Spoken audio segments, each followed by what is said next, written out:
that I did of yours is a 2x2 vinyl printed for $1. Oh my God. That costs like $100 in America. That's how we're getting ripped off in America.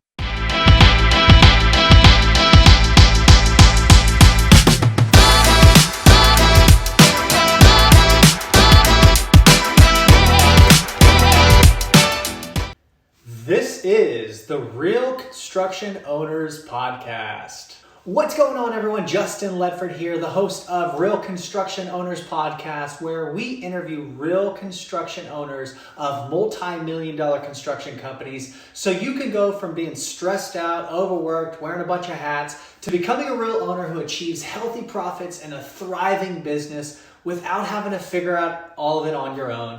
Today, we have a very special guest and a close friend of mine, Dominic and Selmy. He's the owner of Bigfoot Construction. He's extremely successful in building homes in developing countries and living a balanced, high quality of life. If you listen all the way to the end, you're going to get to hear how he landed a home build contract in the Philippines that'll make his company over $15 million in profits. Let's go. What's up, guys? Justin Ledford here with the Real Construction Owners, episode 4. And today we have one of my good friends, Dominic and Selmy, in the Philippines. He owns a construction company called Bigfoot Construction, my bad. And he went from living in America, doing the rat race, to building a thriving business in the Philippines. What's up, Dominic? How you doing? That's all good. Thank you, Justin. So, okay. Dominic, what's your background in construction? How'd you get into construction? And what led you to doing business in the Philippines? So my family's in construction in the U.S. and Selmy Construction. And I don't like working with my family much. They're Italian. They're kind of hardcore on me. So I started doing my own thing. I was a pre-contractor over there in LA. And then I left LA. I married a Filipina. I met her online, and then I lived with her for a little while in Thailand, and then I married her and moved to the Philippines. And when I got here, land and labor are very, very cheap, and I thought, well, we got to do construction. We're in the best formula there could be possibly, and so got some land, and people. It's kind of weird because I ask for things and it comes to me, and I asked to get into the construction industry here, and basically without really leaving my gate, people showed up at my gate that were in the industry and started offering me financing opportunities. Can you finance this contract? We got a lot of these different types of contracts. We're trying to do this building, we're trying to do this structure, and we need some finance. And so I got into just financing jobs out here. I don't have my work permit to actually be able to physically work. So I thought financing is great. And since I'm married to a Filipina, I put everything in her name and let her do the Philippine side of the business. And I'm just allowing the money to flow through me into what she needs it to go ahead and finance. So people bring me contracts that they need finance, and we see if we can put the money together for their job. Nice. So some of the projects that you've done, I remember you reached out to me. We're developing land, putting houses up. You're working with the city and doing municipality. Can you share with our audience how these doors have opened for you? Yeah, we started doing some of the smaller jobs, and soon after, bigger jobs came to the desk to find financing. And we started doing jobs like installing telephone poles along the highway, and stringing fiber optic cable, or doing underground cabling under the road. And then the jobs that came after that elevated platforms for 5G tower generators, and then the 5G tower opportunities. We're erecting 5G towers. This country kind of went from no phones straight to 5G. So their towers are popping up all over the place here. And basically whoever can finance or say yes to the project, they go ahead and allow you to start, because you're putting the money up for you're putting the startup money up that says I can do it, and they're going, go for it, and here's the specs, and they inspect, and they come back around, make sure you did it right, and then you're good for the next job. And I partnered with a couple of small construction companies here to get those first jobs going. And Nice. then the bigger jobs came. They offered, hey, do you want to put a bridge up? I said, I'm not qualified to do a bridge yet. And then I was offered to do 6,500 homes, which is a nonprofit co-op with the state, to get people out of shanty town living into developed structures. Like single little huts, like little wooden huts. That's how a lot of people live. When I was in the Philippines, you're talking about building like column homes, like quick and easy homes, so people, you can develop the country. Slab sides or block or cinder block style structure. Usually it's a 2-bedroom, 1-bathroom, a roof, 2 doors, and then they come in and do all the perks the first homeowner does, his upgrades himself, or it's ordered to do the upgrade, which is, choose the tile floor or whatever. They're all concrete structures with metal roofs. So you're paying for these out of your pocket, and you're going to get paid back. And I'm sure it's like a Gantt chart where you get you complete X, Y, you complete X, and they give you money for that. And as you complete it, in three stages usually. The first stage is we upfront for the equipment and the manpower, and then after the equipment and manpower shows up on the scene, we are immediately able to start billing. Everything's done here. It's kind of, I kind of like the way it's done. It's done with GPS data imagery. So you're taking images that has all the time, date stamp on it. It shows the location, the GPS of the location, and we send those images in with the first phase of billing. And it shows that we're on the scene. We provided the manpower, the equipment is photographed that's necessary to start the job, which is, whether you're bringing in backhoes or bulldozers, whatever you're bringing in to go ahead and clear or to build with. They want to see those, like when we did the underground fiber optic line, they want to see that equipment setting there, because that's a big piece of equipment, and that's usually the main cost. Once you can show them that, and you got the manpower on scene on the date they say to start, then you're starting your billing, and they're going to start, usually they're starting to send their 30% of the job to you. So many things to unpack here. So you've got a contract to build 6,500 homes. What is each one of these starter homes? What are you going to get paid for those? Around 30, 40, 50 grand or something?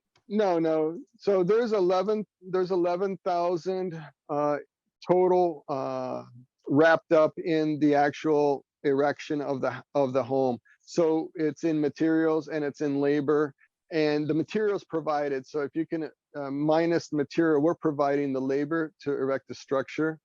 So we only end up with about $2,500 to $3,000 per home in our pocket.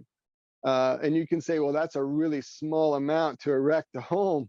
That's $16 million at $2,500 times 6,500 buildings. That's $16 million. Good for you, man. That's not a bad job. It could take over a year and a half to complete, and several teams. When you look at it in hard numbers, you're really looking at what is your labor cost. It's so cheap. It's so cheap. So I told somebody the other day, I said, how much do you have to pay a guy to go 20 stories up on a scaffolding to install a window in that building in the US? And my guy will go 20 stories up on scaffolding and install the window and be happy if you give him 700 pesos for the day. And it doesn't matter how many windows he put in. So 700 pesos, 1,000 pesos, to give you an idea, is $20.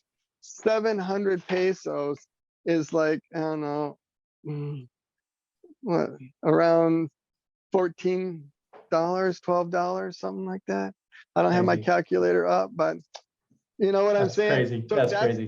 that's the high daily wage. That's if you're climbing structure stories. If you're on the ground, they're happy with 500 pesos is a lot of pay for the day. That's $10. So when you say each house, you're gonna only get like a couple $1,000 when it comes out end of the day, whether it's 2,000 or 2,500, and your labor isn't the 600.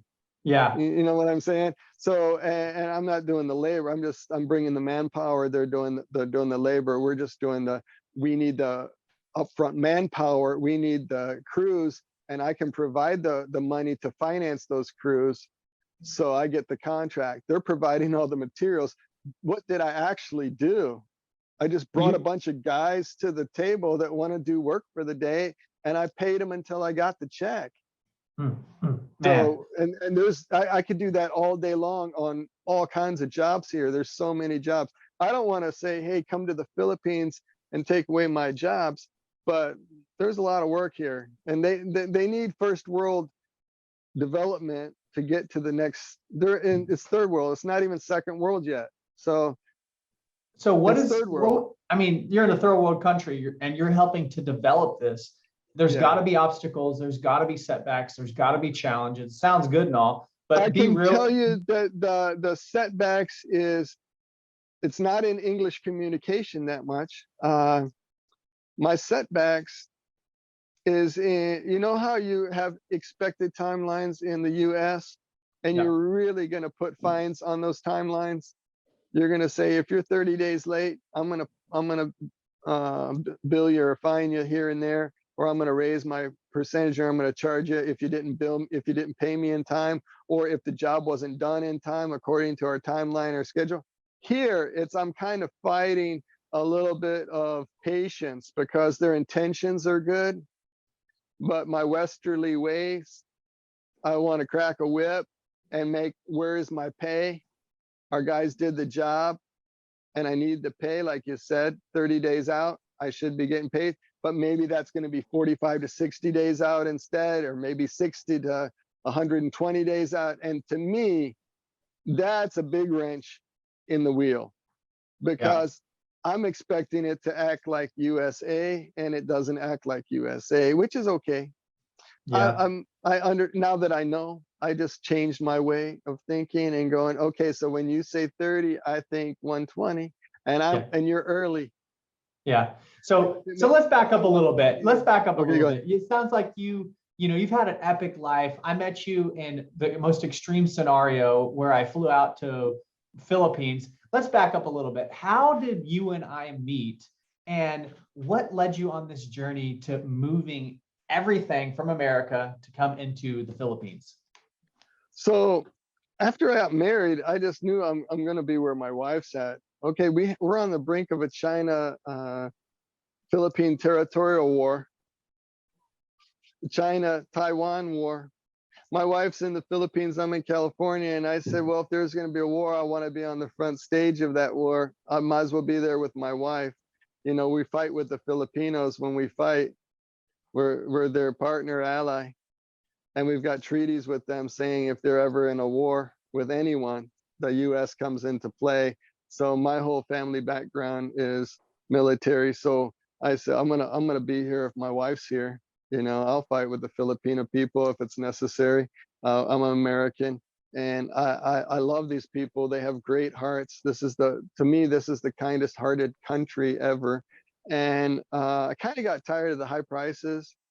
I don't want to say it's bullshit, but you know, it's bullshit. When I can show you a bag of groceries, all fresh vegetables, no GMOs, no pesticides on my groceries, and I got a $4 bag of vegetables that I can barely carry. It's so heavy. Wow. And I don't think I could get like a head of lettuce and a cucumber for $4 at Whole Foods. You're right. And you're right. I just get irritated with that, knowing already that I've traveled enough of the world we should have that $4 price. That should be our $4 bag of groceries in the country that's nothing but excess. You know what I mean? But when all of those costs and all of that red tape, the construction company there to put up a wall, to change a design, to, oops, I don't want the window there, the permits and the red tape and the blockage and the under table money and everybody has their hand out to stop your job from going forward unless you put money in it, makes me sick. My family last name is Anselmi. If you look it up, we're a mob family back in the 40s. I don't like the mob. Yeah. I don't Yeah. like being hustled. I don't like being stopped by city officials saying, if you don't pay, you don't play. And you can't build here because you didn't pay yet. And I just don't like it. It sounds like something I go, we're not carrying those guns. We're trying to do business. And here, it's completely opposite. It's how can I help you? What can we do to make this happen for you so you can help us make it happen quicker? And there's no stoppage. And then when I actually get paid, I can go and buy all kinds of things with that little bit of money. And I just go, wow, it's so much different. And then I'm in I'm in island territory here. I got the jungle. I photographed like 40 different fruit trees on my bike ride in 15 minutes, like around me full of fruits, like exotic fruits that like are not even seasonal. They're shipped into Whole Foods. Like I don't know if you have durian and jackfruit and I can just go down the list. I ate this one the other day, first soursop. I ate it first time in my life. It's a cancer preventing fruit that's like the #1 cancer preventing fruit in the world. And it's growing wild on trees out here.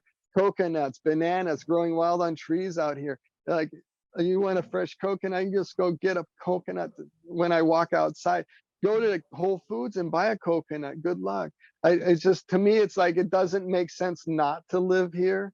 And then the ocean is here.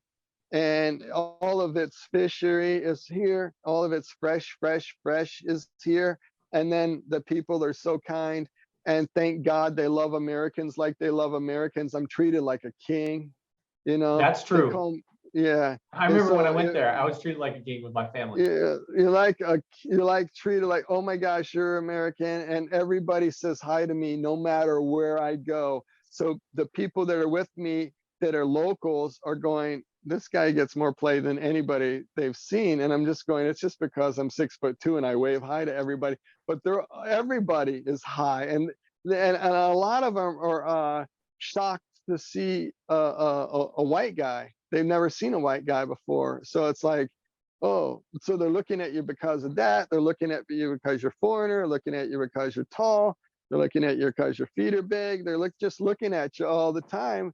And so you've got all eyes on you, and I share my income with everybody.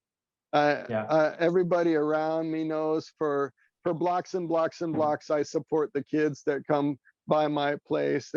I see them, they need money for drinks, they need money for chips, they need something to eat. I'm handing it out. I mean, it got so bad this past year, we started making food coupons that I could give them a food coupon, and the people with the restaurant doing the food, they could bring it there and actually eat a meal. So I was making sure, instead of them buying chips and drinks that weren't good for them, that they were actually going and eating good food, so that we could go kind of monitor, make sure that, and I paid the restaurant for the coupons. So, just different things I share with the community a lot. So, and in doing that, I met all the connections that I ever want to meet. And that's how the deal started coming to my door, was because of the kids' parents hearing about me, the guy who's helping everybody. And then like when they heard that I wanted to do construction, they brought people to me. So I actually didn't go out looking for it. And it was kind of like sent by God, because the type of construction that came was like on the highest level came to me. It wasn't like small rural jobs. It was, hey, how big of jobs can you finance, and what types of big jobs you want to finance? And yeah, we could finance more. There's jobs all day long. I thought about doing some sort of a blockchain type of idea where people are able to invest in upgrading a third world country online, because the jobs are all photo time date stamped. We can actually watch the job in its infancy all the way through to completion. And so if people actually invested in those types of jobs and they don't have any sort of blockchain structure out in the Philippines or probably any other third world country That's a that good is idea. tracking the job as it's being done, and people are saying, okay, I put so much into that job and I'm going to get so much off of the investment at the end of that job. That's the mindset that I have going for the future of this whole thing. If that can happen, then maybe it opens the door for the West to invest in doing things. My wife just got her real estate license to sell real estate, and I know she's with one of the biggest company, if not the biggest company in the Philippines, selling property. And that company flies to Dubai and they fly to Jordan, and they're selling streets of homes to the Saudis and streets of homes to Jordan people, because the price of a house is like the garage door for their house. Yeah. The price of a house with the land is like their garage door or their gate. So Right. they're just buying the whole street as an investment, and then they've got a property management renting it out for them and waiting as the Amazing. property values go up. But yeah, it's Amazing. good out here. So what would you say for somebody, knowing that you know construction from back in America, and now you're doing it in the Philippines, what would you say to somebody who's like, man, that sounds crazy, like this is cool? What would you say to them? What would you say is their your number one biggest tip or best tip to help somebody grow their construction company? To grow your own construction company, I'd say look at the structure now. The differences in structure between here and there. If I came back to the USA, which I actually don't want to do, I keep renewing my visa, and this next year I'll have a life visa here. So in the USA, we build out of materials that are so destructible. They're destructible against wind and corrosion and earthquake and everything else. I love concrete and steel. I never thought I loved concrete and steel like I love concrete and steel. And in the US, we have nothing but cinder boxes waiting for a hurricane to blow down the little teeny wooden structure that's not even really wood anymore. It's powder board and toothpicks, Yeah. and it's very expensive toothpicks. So how can you go into, we're looking into new creeks also, that are more technology based block, where it's harder, it's more durable, it's wind resistant, it's flood resistant, it's basically earthquake proof. We're looking into those blocks now, and a buddy of mine is proposing that we try some of those blocks on these new structures that we're doing. So we're going to see if we can coordinate getting some of that block here, and then maybe setting up that type of process to manufacture that block. But I would look into those types of differences. You've got to beat the other guy. If you're going to win the contract, you got to beat him in a better product. You got to just make a better product, a more durable product. If you're putting roofs on houses, they're putting steel roofs on houses out here. People are putting tar paper on houses in the US. And every year they got to replace that. Every storm they got to replace that. And I'm looking at the houses here, and they're just taking a beating. I mean, it's like typhoon rains here, man. And they don't have a problem with the roof. They don't have a problem with the roof. It's really thick steel. And I'm going, how can the third world, have that? And the first world gets paper. I don't get it. And it should be the other way around. Like the first world should have like the best products. And I'm seeing those best products over here. And I'm going, well, that's good, because you're going from, like I said, you're going from no cell phone to 5G. That's great. And pretty soon the whole country's built out, and you've got a beautiful country in the middle of the ocean. I think there's like almost 8,000 islands in the Philippines. So it's like the most islands in any country. So you got a lot of ocean line, and yeah, some of it might go underwater as the waters raise, but there's so much good out here. And so yeah, I would look at that. How what's the difference in materials, and I would be the superior material. Love it, Even man. go into into the newer materials that are being developed.